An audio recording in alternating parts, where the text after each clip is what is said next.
Infection sexuellement transmissible, un mal qui gangrène la couche juvénile et les concernés en parlent. Les infections sexuellement transmissibles sont vraiment dangereuses pour nous jeunes,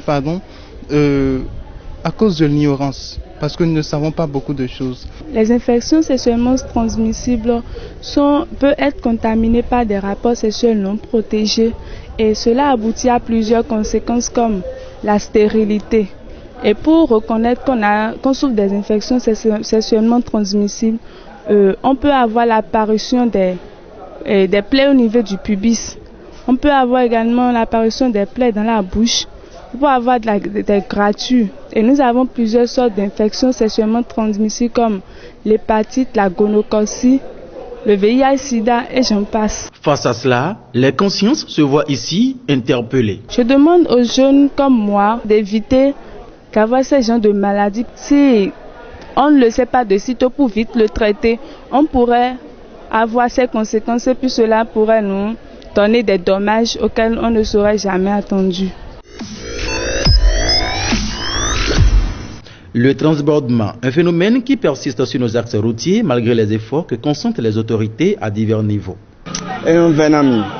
C'est un phénomène que je déteste car cela peut provoquer des accidents de circulation et nul n'accepte sacrifier sa vie. La gare routière de Topa a été dislocatée. Donc face à cette situation, nous sommes condamnés à prendre tous les passagers, toutes tendances confondues. C'est-à-dire, si un passager va sur la gare routière de Wando, on le prend. La gare routière de Pobega, Saint-Pierre-Paul, ainsi de suite. Petit à petit, si les gens ne comprennent pas, les hommes de droit vont prendre leurs choses là. On appelle le gouvernement même aussi au secours de nous trouver des endroits que nos adhérents vont charger leurs véhicules. Des mesures urgentes qui doivent être prises pour que cesse ce phénomène qui occasionne assez d'accidents de circulation sur nos axes routiers.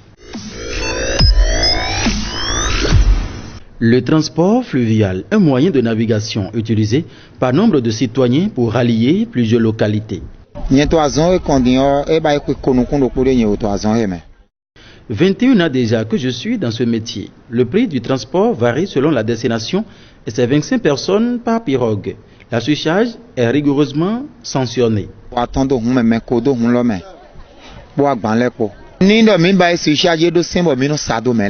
Moderniser ce mode de transport s'avère indispensable pour la sécurité des riverains, surtout en cette période où l'on assiste à la montée des eaux au niveau de nos fleuves. C'est un volet touristique sur lequel le gouvernement peut se pencher pour la gloire du tourisme béninois.